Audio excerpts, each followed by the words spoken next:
ధర్మాన్ని పాటించే వ్యక్తి తాలూకు విలక్షణం. అలాగే అనేక మంది సంస్థానాలు కానీ అందరూ కూడా పోర్చుగీస్ నుంచి వచ్చినా ఎవరు వచ్చినా క్రిస్టియానిటీని తీసుకొచ్చినా కానీ అందరికీ సమానంగా ఈ దేశం తీసుకుంది. పార్సీల్ని తీసుకుంది లోపలికి, జొరాస్ట్రియన్స్ని తీసుకుంది. ఏ మతం వచ్చినా లోపలికి తీసుకుంది, ఇముడ్చుకుంది తప్ప ఇంకో మతాన్ని ఎప్పుడు ద్వేషించాల.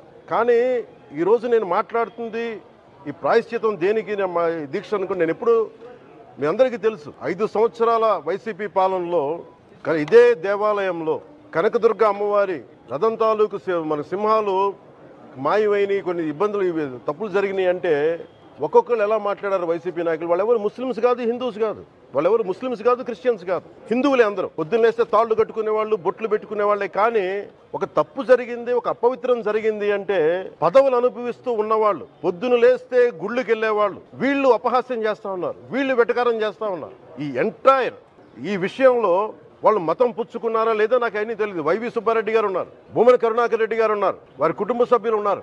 ఎవరైనా సరే మీరు మతం పుచ్చుకున్నారా లేదా నాకు తెలియదు. అవన్నీ అది మీరు బయటికి చెప్పుకుంటారా లేదు నాకు తెలియదు. నేను అది కూడా మాట్లాడట్లా. కానీ మీరు బాధ్యత తీసుకున్నారు. మీరు హైందవ ధర్మాన్ని కాపాడుతానని మీరు బాధ్యత తీసుకున్నప్పుడు కాపాడాల్సిన అవసరం మీ మీద ఉంది.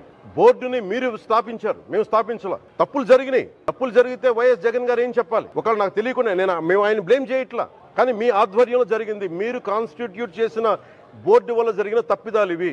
మేము కనుగొన్నాం. దాకా మా ఇంట్లో రామనామం ఉండేది, రామ జపం ఉండేది మా ఇంట్లో. అలాంటి రామభక్తులం మేము. కానీ రామతీర్థం విగ్రహాన్ని, రాముడి విగ్రహాన్ని శిరచ్ఛేదం జరిగినప్పుడు ఒక సగటు సనాతనవాదిగా, సగటు హిందువుగా బయటకు వచ్చి చాలా గొడవలు చేయగల సత్తా ఉన్నామని గుర్తుపెట్టి, ముఖ్యంగా వైసీపీ నాయకులకి, నన్ను విమర్శించే దేశ యావత్తు నన్ను విమర్శించే ప్రతి ఒక్కరికి తెలియజేస్తున్నా, గొడవ పెట్టుకోవాలంటే చాలా బలంగా గొడవ పెట్టుకోవాలి. కానీ నాది పేదవాళ్ళ కష్టాలు, క్రిమినలైజేషన్ ఆఫ్ పాలిటిక్స్, వీటి మీద మేము మాట్లాడతాం, వీటి మీద తప్పించాం. ప్రజలు బాగుండాలి, కాన్స్టిట్యూషన్ వాల్యూస్ ని అప్హోల్డ్ చేయాలి, రాజ్యాంగం బాగుండాలి, వీటి కోసం తపన పడేవాళ్ళు. కానీ సెక్యులరిజం పేరు మీద, secularism is not one way, it's two way. Secularism అంటే కూర్చోబెట్టి ఒక్క సైడ్ నుంచి వచ్చేది కాదు, అన్ని సైడ్ నుంచి రావాలి. ఇది చాలా ఆవేదన కలిగిస్తుంది. కొన్ని దశాబ్దాలుగా చూస్తున్నారు ప్రతి హిందువు. దీంట్లో మిగతా మతాల ప్రస్తావన కంటే కూడా నేను ఎక్కువ ప్రస్తావన చేస్తుంది హిందూ ధర్మాన్ని పాటించి, వాళ్ళు వ్యక్తిగతంగా పాటించి బయటకు వచ్చేటప్పటికి మీడియా వారి కోసమో లేదంటే ఇంకొంత ఎవరైనా సాటిస్ఫై చేయడం కోసం తెలియదు, కానీ సాటి హిందువులు తోటి హిందువులను తిడతా ఉన్నారు. ఇది చాలా ఆక్షేపణీయం. దీంట్లో నేను ముస్లిమ్స్ నిందించట్లా, అది క్రిస్టియానిటీ నిందించట్లా, కానీ బాధ్యత తీసుకున్న హిందువుల్ని నేను నిందిస్తున్నాం. బాధ్యత మీది. మీరు యథాలాపంగా వచ్చి ఇది పొలిటికల్ పదవులు, విగ్రహాలు పోతే మేము ఇల్లు కట్టుకుంటాం, వాకిళ్ళు కట్టుకుంటాం, ఏం మాటలవి? ఇదే మీరు మస్జిద్లో జరిగితే మాట్లాడతారా? మస్జిద్లో ఇలాంటి అపవిత్రం ఒక చిన్నపాటి చోరీ జరిగితే ఇలాగే మాట్లాడతాం. ఎందుకంటే మీరు మాట్లాడరు, ఓట్లు కదా అక్కడ. కానీ హిందువులు మాట్లాడితే హిందువులు అందరికీ ఎవరు పట్టించుకోరు. ఇక్కడ మా వేదన ఉన్నదా? మౌనంగా ఉన్నామంటే బాధ లేదనా? కోపం రాదనా? ఈ రోజుకి కూర్చొని చూడండి ఏం మాట్లాడుతున్నారో వాళ్ళు. ఆయన వాళ్ళ లాయర్ అంట, ఆయన ఎవరు ఏజీపీ అంట, పొన్నవోలు సుధాకర్ రెడ్డి గారు తిరుమల లడ్డుపై ఢిల్లీలో చేసిన కామెంట్ నా దృష్టికి తీసుకొచ్చారు. ఇలాంటి సెన్సిటివ్ సమయాల్లో ఎయిదర్ మౌనం మంచిది, మౌనం దాటి పొగరుగా నన్ను పచ్చి బూతులు తిట్టినా, నన్ను వక్రీకరించినా, నన్ను రోడ్డు మీదకి లాగిన నేను ఎప్పుడు మౌనంగానే ఉన్నా. కానీ వైసీపీని నాయకులు, విమర్శించే నాయకులు ప్రత్యేకంగా చెప్తున్నాం, సనాతన ధర్మాన్ని జోలికి రాకండి. తప్పు జరిగితే తప్పు జరిగిందని ఒప్పుకోండి, లేదా మాకు సంబంధం లేదని చెప్పండి. అంతేగాని మళ్ళీ అడ్డగోలుగా మాట్లాడితే ఎవ్వరూ క్షమించం. ఇక్కడ మీరు కూడా హిందువులే. పొన్నవోలు సుధాకర్ రెడ్డి గారు మీరు హిందువులే. నోటికొచ్చినట్టు మాట్లాడకండి. తమాషాలుగా ఉందా మీకు? సరదాలుగా ఉన్నాయా? మొన్నటికి మొన్న ప్రకాష్ రాజ్ గారు మాట్లాడారు నా మీద.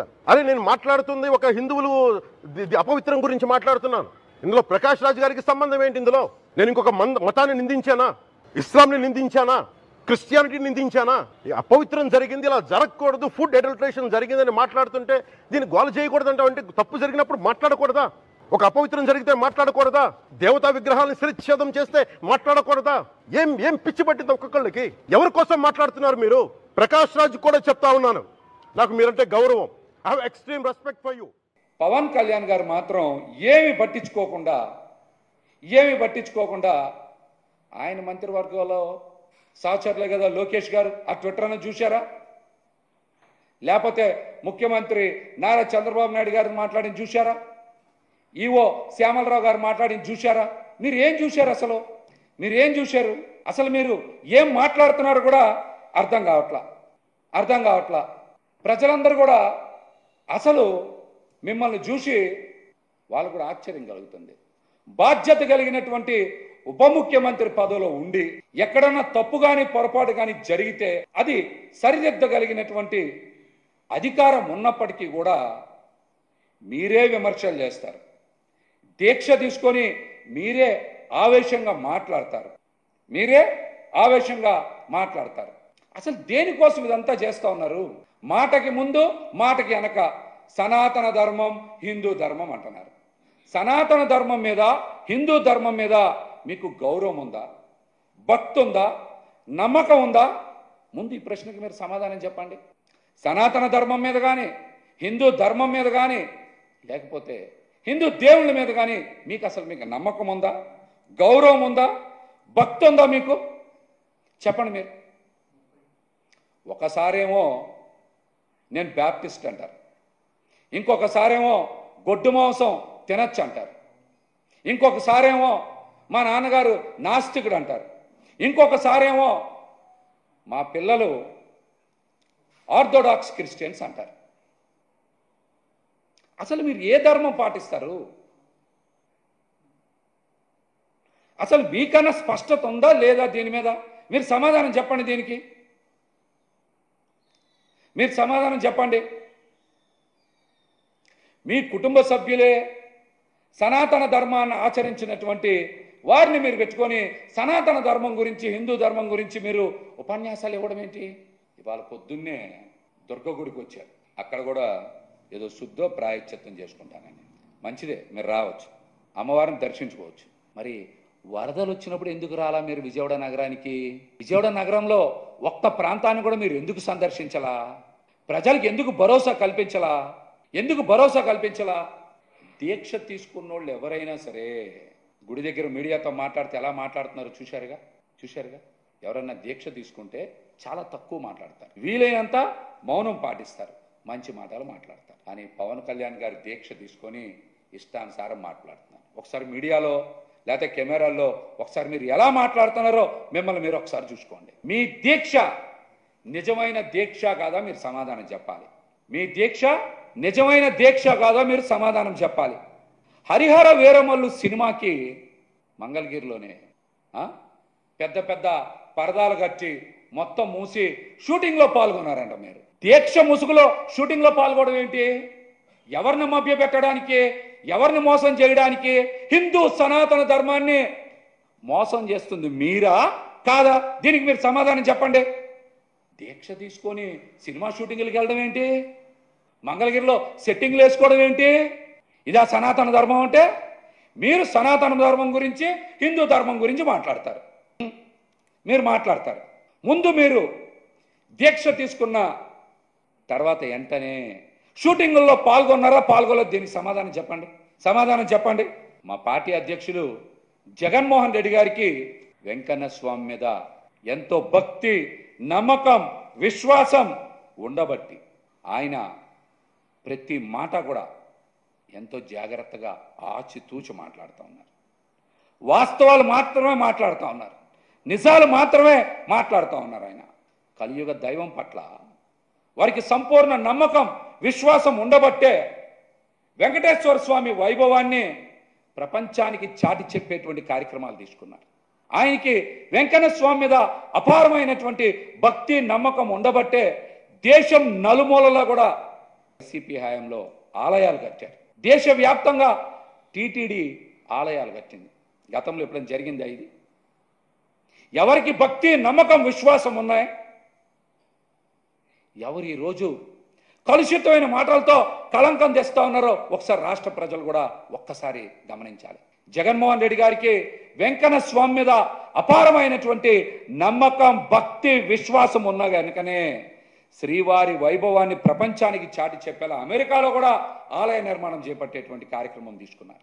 దేశవ్యాప్తంగా శ్రీవారి గొప్పదనాన్ని తెలియజేయడానికి దేశం నలుమూలలో కూడా జగన్మోహన్ రెడ్డి గారి హయాంలో వెంకన్న స్వామి ఆలయాలు నిర్మాణం చేశారు. మీరేం చేశారు? లడ్డూ ప్రసాదాన్ని సాక్షాత్ వెంకన్న స్వామిగా భావించేటువంటి లడ్డూ ప్రసాదాన్ని రాజకీయ అస్త్రంగా మార్చుకొని వివాదాలు సృష్టించేటువంటి ప్రయత్నం చేస్తూ ఉన్నారు. ప్రజలకు అర్థమైపోయింది. మీ మీడియాని అడ్డం పెట్టుకోనో, మీ మనుషులను అడ్డం పెట్టుకోనో మీరు ఇష్టానుసారం ప్రచారం చేస్తే ప్రజలు నమ్మే పరిస్థితిలో లేరు. ప్రజలు నమ్మే పరిస్థితిలో లేరు. స్వచ్ఛమైనటువంటి లడ్డూలే తయారైన తిరుమలలో కల్తీ లేని నెయ్యితోనే స్వచ్ఛమైన లడ్డూలు తయారైనాయి అని ఈ రోజున రాష్ట్రంలో ప్రజలందరికీ కూడా అర్థమైపోయింది. కల్తీ నెయ్యి వచ్చింది చంద్రబాబు నాయుడు గారు కూటమి ప్రభుత్వంలోనే ప్రజలకి అర్థమైంది. నెయ్యి కల్తీ జరిగితే పరీక్షించేటువంటి సామర్థ్యం తిరుమలలో ఉందని ప్రజలకి అర్థమైంది. ఈ రోజున మీ 100 రోజుల పాలన నుంచి ప్రజల్ని డైవర్ట్ చేయడానికి మీరు సాక్షాత్ వెంకన్న స్వామినే అడ్డం పెట్టుకున్నారని రాష్ట్రంలో ఉండేటువంటి హిందువులే కాదు, ప్రపంచ వ్యాప్తంగా ఉండేటువంటి వెంకన్న స్వామి భక్తులకి మీ కుట్రలు కుతంత్రాలు అర్థమైనాయి. రాష్ట్ర ప్రజలకు ఇచ్చినటువంటి హామీలను నెరవేర్చడంలో 100 రోజుల్లో వైఫల్యం చెందారు కాబట్టి మీరు ప్రాయశ్చిత్త దీక్ష చేస్తున్నామని నిజం ఒప్పుకోండి. కూటమి పాలనలో ప్రజల కష్టాలు పడుతున్నారనే వాస్తవాన్ని ఒప్పుకొని మీరు ప్రాయశ్చిత్త దీక్ష చేస్తున్నారని చెప్పండి. మీరు వెంకన్న స్వామి మాలేసుకొని షూటింగుల్లో పాల్గొంటున్నాను కనుకనే నేను ప్రాయశ్చిత్త దీక్షలో పాల్గొంటున్నాననే వాస్తవాన్ని బయటికి చెప్పండి. సనాతన ధర్మంతో, హిందువుల మనోభావాలతో, కలియుగ వెంకన్న స్వామితో ఆటలాడాలనుకుంటే భగవంతుడు, భక్తులు, ప్రజలు మిమ్మల్ని ఉపేక్షించాలని కూడా ఈ సందర్భంగా అయితే మేము హెచ్చరిస్తాము.